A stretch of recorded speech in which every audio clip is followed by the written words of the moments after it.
Assalamualaikum warahmatullahi wabarakatuh. Selamat bertemu lagi di mata kuliah Treasury. Untuk pertemuan 9 kali ini, kita akan membahas mengenai analisis pasar dan laporan keuangan perbankan. Agenda kita hari ini, yang pertama kita akan membahas tentang apa itu makroekonomi, kemudian determinan-determinannya. Yang kedua, kita akan membahas mengenai business cycle atau siklus bisnis. Ini ada hubungannya dengan analisa pasar nantinya. Kemudian kita masuk ke dalam pembahasan tentang international banking dan terakhir tentang financial report. Kita masuk ke agenda pertama tentang makroekonomi. Seperti yang diketahui, berikut ini adalah faktor-faktor yang mempengaruhi kondisi ekonomi secara nasional, yaitu yang pertama adalah GDP atau Gross Domestic Product atau PDB, yang kedua adalah employment atau tingkat pengangguran, inflasi, interest rate, budget deficit, dan sentimen. Determinan makroekonomi ini berdasarkan dari buku Bodiken and Marcus, yaitu Investment Management judulnya ya. Oke, kita bahas satu persatu. GDP merupakan ukuran total produksi barang dan jasa ekonomi. GDP atau Produk Domestik Bruto yang tumbuh pesat menunjukkan ekonomi yang berkembang dengan banyak peluang bagi perusahaan untuk meningkatkan penjualan. GDP dan PDB dapat disebut juga sebagai produksi industri yang secara statistik PDB ini memberikan ukuran aktivitas ekonomi yang lebih difokuskan pada sisi manufaktur ekonomi. Sementara yang kedua, faktor makroekonomi yang kedua adalah employment atau tingkat pengangguran. Oke, tingkat pengangguran merupakan faktor yang tidak hanya terkait dengan pekerja, tapi untuk keperluan perhitungan kekuatan ekonomi suatu negara. Biasanya perhitungan tingkat pengangguran ini selain dari jumlah angkatan kerja yang belum mendapatkan kerja, juga bisa menggunakan capacity utilization rate, yaitu rasio output aktual terhadap output potensial dari sebuah pabrik. Kemudian yang ketiga, inflasi. Inflasi ini merupakan peningkatan harga umum secara pengertiannya ya. Tingkat inflasi yang tinggi sering dikaitkan dengan overheated economy, yaitu perekonomian di mana permintaan akan barang dan jasa melebihi kapasitas produktif yang menyebabkan tekanan peningkatan harga yang sangat amat tinggi. Pemerintah menetapkan kebijakan-kebijakan ekonomi untuk menstimulasi pertumbuhan ekonomi sehingga diharapkan lapangan pekerjaan dapat terisi sesuai kebutuhan. Namun terdapat pertukaran antara inflasi dan pengangguran atau trade-off-nya yang kadang-kadang itu adalah masalah dalam kebijakan makroekonomi suatu negara. Oke, determinan berikutnya adalah interest rate. Interest rate atau suku bunga ini ketika dia sangat tinggi, dia mengurangi nilai sekarang dari arus kas masa depan, sehingga mengurangi daya tarik peluang investasi. Oke, dalam hal ini interest rate merupakan determinan peluang investasi di sebuah negara.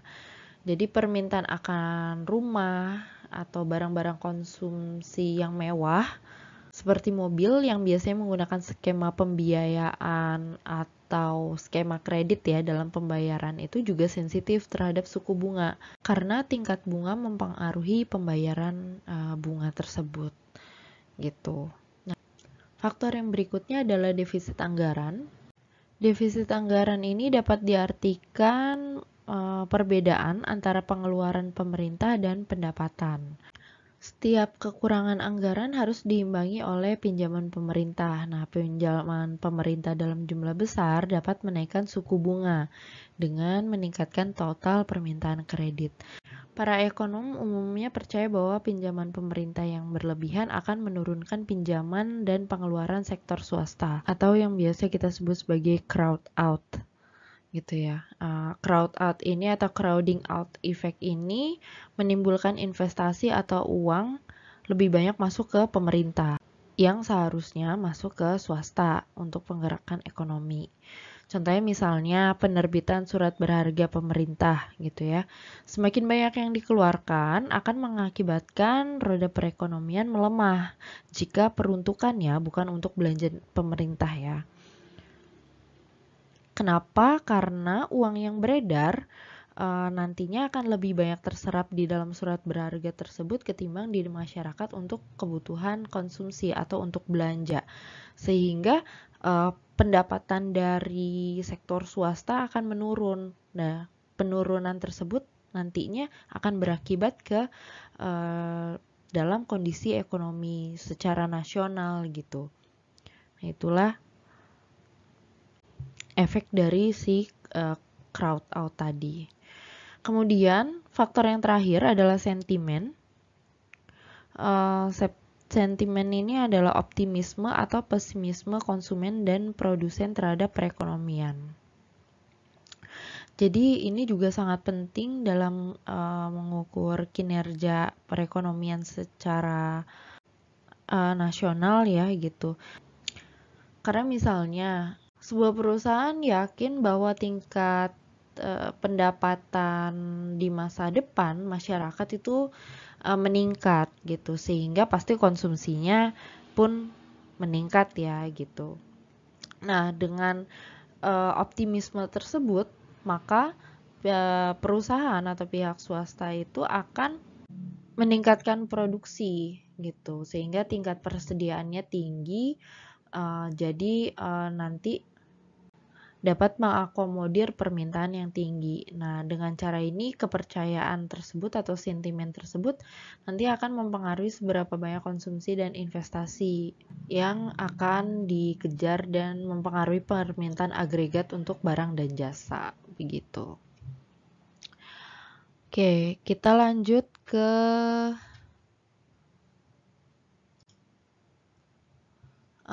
demand and supply shock. Jadi demand shock ini adalah peristiwa yang mempengaruhi permintaan barang dan jasa dalam perekonomian. Contohnya seperti tarif pajak, penurunan tarif pajak, peningkatan jumlah mata uang, peningkatan belanja pemerintah, atau peningkatan permintaan ekspor luar negeri. Dan demand shock ini biasanya ditandai dengan GDP atau output agregat yang bergerak searah dengan tingkat suku bunga dan inflasi. Jadi contohnya misalnya peningkatan belanja pemerintah. Nah, ini ya akan mendorong perekonomian dan meningkatkan GDP. Sehingga ini juga akan meningkatkan suku bunga dengan meningkatkan permintaan dana pinjaman tadi kan oleh pemerintah serta oleh swasta yang mungkin ingin meminjam uang juga untuk membiayai usaha. Nah, kondisi tersebut dapat meningkatkan inflasi otomatis karena ada belanja dari pemerintah ya gitu, karena permintaan barang tadi yang di luar kapasitas produktif total perekonomian. Sementara kalau supply shock adalah peristiwa yang mempengaruhi kapasitas dan biaya produksi, kebalikannya tadi ya. Contohnya adalah misalnya perubahan harga minyak impor, penurunan suhu udara, banjir, atau kekeringan. Pokoknya hal-hal yang biasanya dapat merusak pertanian dalam jumlah besar. Perubahan dalam tingkat pendidikan, kemudian tingkat upah, itu juga mempengaruhi supply shock. Gitu. Jadi supply shock ini biasanya ditandai dengan PDB atau GDP yang bergerak ke arah berlawanan dari inflasi dan tingkat suku bunga. Jadi kebalikan dari demand shock masih ya. Misalnya kenaikan harga minyak impor. Nah, ini kan akan menimbulkan inflasi karena biaya produksi manufaktur akan naik kan. Yang pada akhirnya dia akan meningkatkan harga barang jadi karena kan biaya produksinya lebih tinggi. Nah, kenaikan tingkat inflasi dalam waktu dekat dapat menyebabkan tingkat bunga nominal yang lebih tinggi, sehingga bahan baku yang lebih mahal, kapasitas produksi juga berkurang gitu ya, karena tadi bahannya mahal, sehingga di masyarakat juga kemampuan belinya akan turun gitu. Nah, sehingga GDP-nya pun akan turun. Lanjut ke topik berikutnya yaitu business cycle atau siklus bisnis.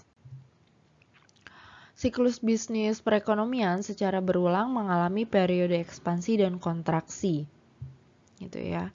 Atau di sini resesi dan ekspansi. Meskipun panjang dan kedalaman siklus ini tidak teratur atau berbeda-beda dari waktu ke waktu, pola yang berulang inilah yang kita sebut sebagai siklus bisnis. Titik transisi melintasi siklus disebut puncak, peak, dan palung atau true. Jadi di sini ada peak, di sini ada true. Palungnya kita sebut true, puncaknya kita sebut peak. Puncak merupakan transisi dari akhir ekspansi ke awal kontraksi. Jadi di sini ya dia sudah selesai berekspansi, sudah selesai naik menuju ke turun. Sementara kalau palung ini terjadi pada saat ekonomi memasuki pemulihan. Jadi dia sudah siap naik ke atas. Seperti itu.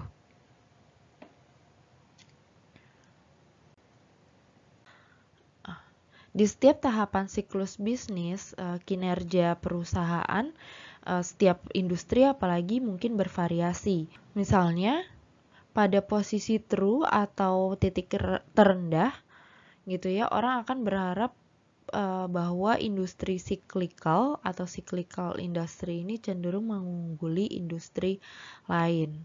Industri cyclical ini adalah industri yang memiliki sensitivitas di atas rata-rata terhadap keadaan ekonomi.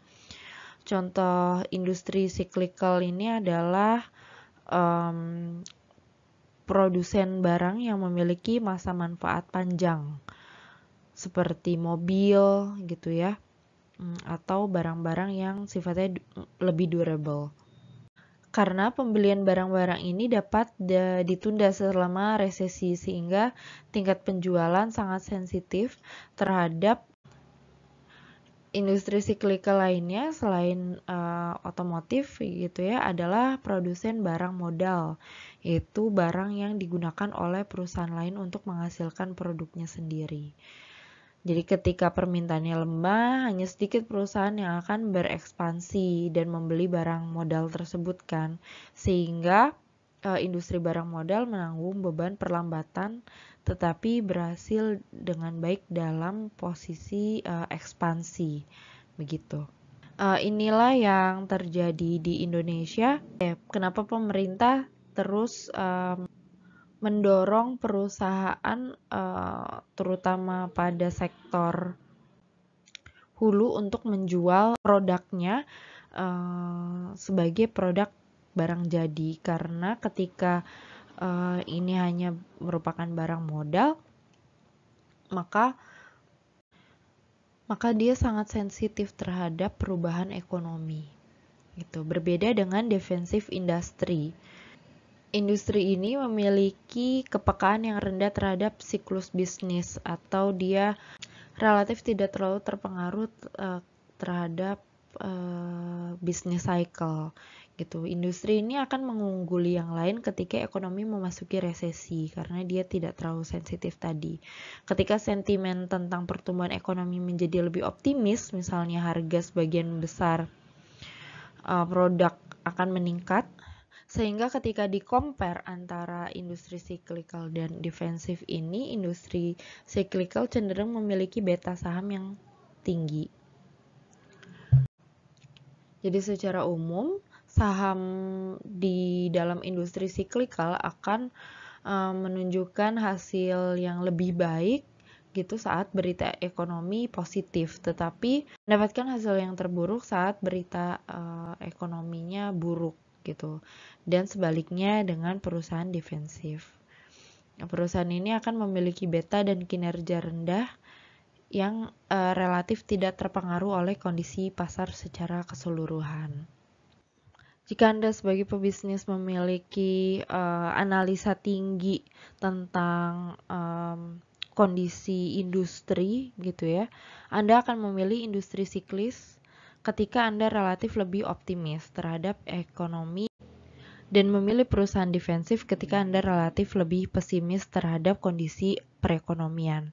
Namun ternyata tidak mudah untuk menentukan kapan perekonomian saat melewati puncak atau palung tersebut atau peak and trough tadi gitu, dengan melihat historis transisi dari ekspansi ke resesi dan kembali atau sebaliknya mungkin dapat terlihat, tapi seringkali itu sangat sulit untuk menyimpulkan secara cepat apakah ekonomi tersebut dalam keadaan yang ekspansif atau dalam keadaan resesi.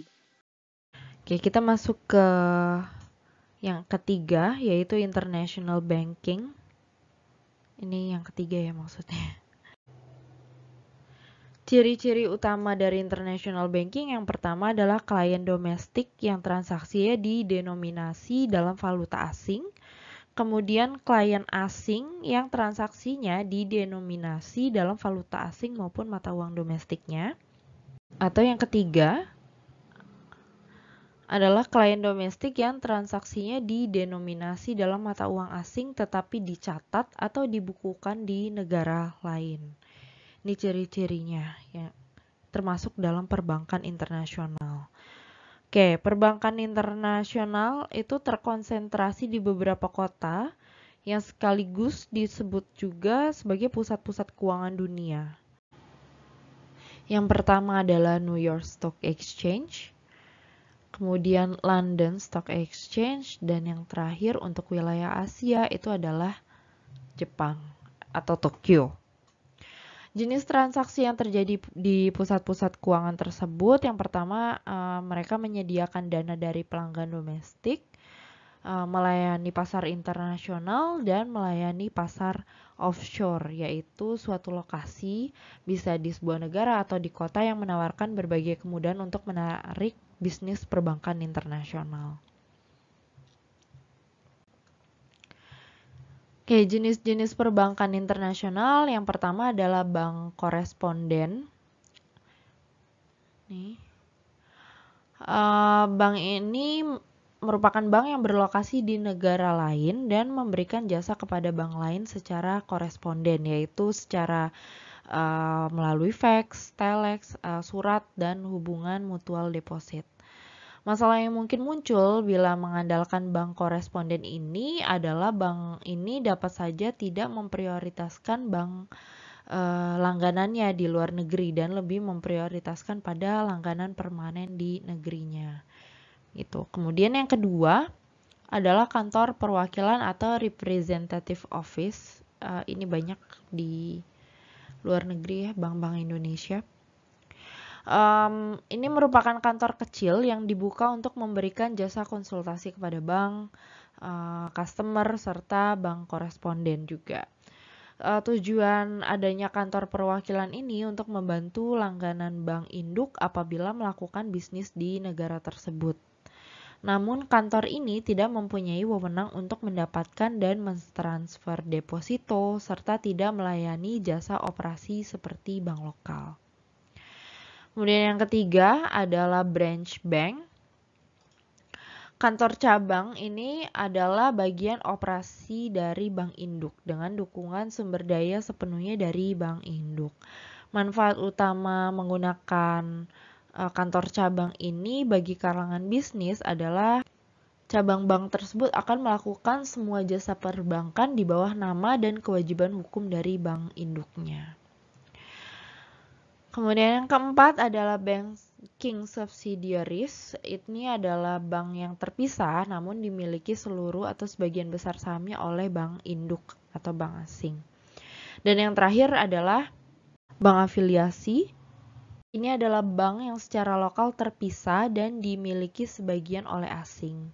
Namun tidak selalu dikontrol oleh bank asing tersebut. Jadi keuntungan bank ini adalah hubungan tadi ya, patungan antar berbagai kewarganegaraan tadi, tapi kerugiannya adalah beberapa pemilik mungkin tidak setuju terhadap suatu kebijakan karena tadi terlalu banyak yang terafiliasi di situ sehingga keputusan atas suatu permasalahan itu juga sangat kompleks karena terlalu banyak kepala di situ. Oke, yang terakhir Banking Financial Report atau laporan keuangan bank. Pada pilar ketiga Basel Accord 2, yaitu disiplin dasar atau market discipline, menyatakan bahwa proses pengawasan diperlukan untuk memastikan kecukupan modal bank serta peningkatan peran publik atau peran masyarakat. Market discipline ini bertujuan mendorong peranan masyarakat untuk turut mengawasi kinerja bank. Untuk mewujudkan disiplin pasar tersebut, diperlukan pertama informasi yang cukup bagi publik mengenai kondisi bank. Kemudian yang kedua adalah kemampuan masyarakat dalam menilai kondisi bank melalui analisa atas informasi yang tersedia. Jadi informasinya ada, kemudian cara membacanya pun harus mudah sehingga masyarakat awam pun bisa membacanya.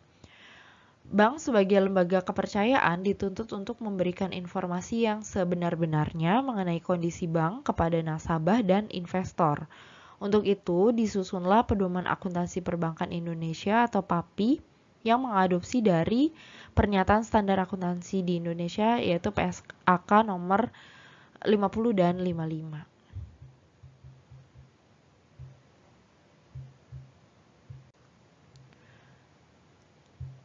Oke.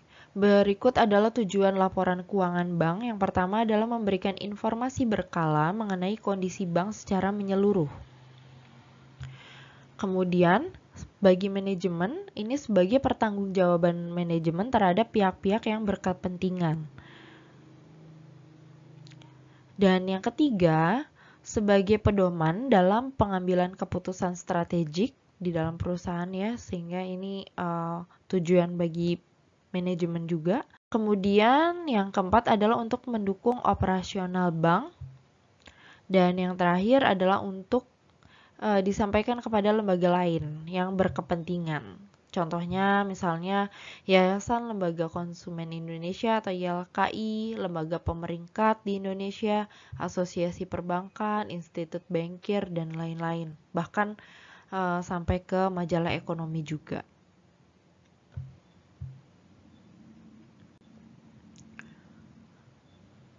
Oke, kita masuk ke format laporan keuangan bank. Ini yang pertama adalah posisi keuangan. Neraca atau posisi keuangan saat ini ya kita sebutnya memberikan informasi giro BI dan SBI yang dimiliki oleh bank sebagai sumber likuiditas. Giro pada bank lain dan penempatan bank lain disajikan dalam valuta asing dan rupiah secara terpisah. Seperti ini di sini. Nah, ini dimaksudkan untuk mempermudah user atau pembaca laporan keuangan ya dalam mengidentifikasi net open margin atau NOP. Sedangkan surat berharga pada bank lain dan obligasi pemerintah disajikan berdasarkan lama kepemilikannya. Nah, aktiva yang paling sensitif yaitu kredit disajikan secara terpisah antara pihak yang terkait dengan bank dengan pihak lainnya. Seperti di sini. Agar kemungkinan pelanggaran batas maksimum pemberian kredit atau BPMK tidak terjadi.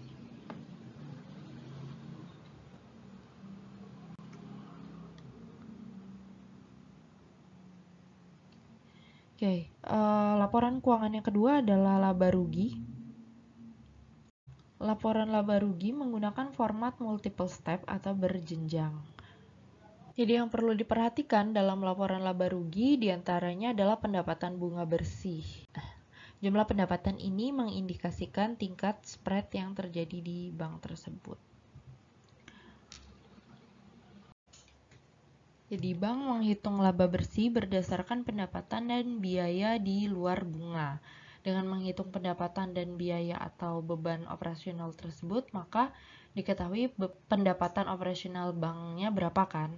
Nah, dengan seperti itu, user atau pembaca dapat menentukan rasio biaya operasional terhadap pendapatan operasional itu berapa atau BOPO-nya berapa. Laporan keuangan yang ketiga ini adalah laporan komitmen dan kontingensi. Ini adalah jenis laporan transaksi perbankan yang diklasifikasikan sebagai transaksi off balance, yaitu transaksi yang belum dapat dicantumkan dalam laporan laba rugi maupun neraca. Laporan ini disusun menurut tagihan dan kewajiban secara urut dengan memperhatikan kemungkinan pengaruhnya terhadap neraca atau laba rugi. Ini dilakukan untuk mempermudah deteksi transaksi off balance tersebut. Jadi posisi off balance sheet ini digunakan untuk memonitor likuiditas dan sumber-sumber likuiditas potensial. Kemudian laporan transaksi valuta asing dan derivatif. Laporan ini digunakan untuk mengukur tingkat net open position atau NOP dari sebuah bank.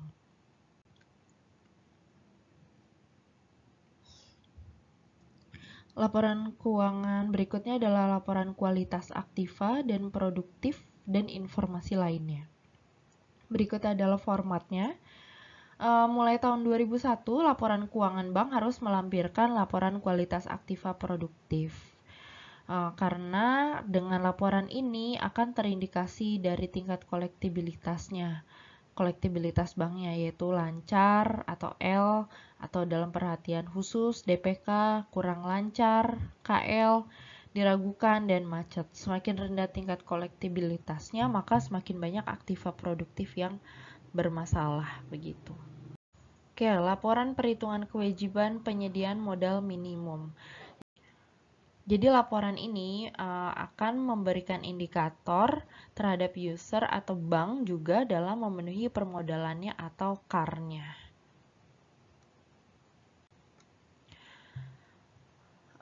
Laporan berikutnya adalah perhitungan rasio keuangan bank. Laporan ini merupakan gambaran singkat mengenai kinerja bank ya. Ada CAR, kemudian NPL, ROA, ROE, BOPO, dan sebagainya. Di sini salah satunya net interest margin atau NIM. Jika dia terlalu tinggi, maka bank tersebut terindikasi bahwa biaya intermediasi banknya terlalu tinggi. Yang berarti tingkat efisiensi di banknya pun rendah. Namun sebenarnya NIM yang sangat tinggi ini pun juga sebenarnya dapat memperkuat sistem perbankan nasional. Jika laba usaha yang dihasilkan dari spread atau selisih tingkat bunga simpanan dan tingkat bunga penempatan kredit disalurkan untuk memperkuat modal bank sehingga modalnya kencang gitu. Nah, di sini juga ada GWM dan PDN yang untuk dilaporkannya. Laporan keuangan yang terakhir adalah laporan pemilik dan pengurus bank. Laporan ini disajikan agar masyarakat mengetahui para pengurus bank tersebut. Jadi sejauh mana integritas para pengurus dan juga informasi mengenai sejauh mana power pemilik dalam mengendalikan manajemen berdasarkan besarnya saham yang dimiliki. Jadi semakin terkonsentrasi sebuah bank maka semakin tinggi. Gitu. Berikut formatnya, namun biasanya disajikan sesuai dengan format yang ditentukan oleh bank. Oke, di sini ada beberapa rasio yang digunakan untuk mengukur kinerja bank. Yang pertama itu adalah rasio CAR atau Capital Adequacy Ratio. Ini merupakan perbandingan antara modal bank dengan aktiva tertimbang menurut risiko. Jadi semakin tinggi rasio CAR, mengindikasikan bank tersebut semakin sehat permodalannya. Pemenuhan CAR minimum 8% mengindikasikan bank tersebut mematuhi regulasi permodalan. Yang kedua, ini adalah rasio non-performance loan atau NPL, yaitu perbandingan antara kredit bermasalah terhadap total kredit. Rasio ini mengindikasikan bahwa semakin tinggi NPL, maka semakin buruk kualitas kreditnya. Kemudian ada ROA, ROE, Net Interest Margin atau NIM, BOPO, dan yang terakhir adalah LDR atau Loan to Deposit Ratio. LDR ini merupakan perbandingan kredit yang diberikan terhadap dana pihak ketiga. Jadi semakin besar rasio ini mengindikasikan bank ini semakin agresif likuiditasnya. Sebaliknya jika semakin kecil maka semakin besar juga dana pihak ketiga yang tidak digunakan untuk penempatan kredit, sehingga banyak dana yang menganggur atau idle gitu. Oleh karena itu disarankan rasio ini yang paling tepat itu antara 89% hingga 115% gitu. Itu juga ada rasio giro wajib minimum atau GWM. Ini merupakan perbandingan kas dan giro BI terhadap dana pihak ketiga. Rasio ini mengukur kepatuhan bank dalam memenuhi kualitas wajib yang besarnya. Untuk GWM itu untuk valuta rupiah sebesar 7,5% dari DPK, dan untuk valuta rupiah utama 5%-nya tadi dari 7,5 plus rupiah sekundernya adalah 2,5% dari DPK. Oke, materi pertemuan 9 ini selesai. Jika ada yang ditanyakan, kita akan berdiskusi di kelas. Selamat belajar. Sampai jumpa di pertemuan berikutnya. Wassalamualaikum warahmatullahi wabarakatuh.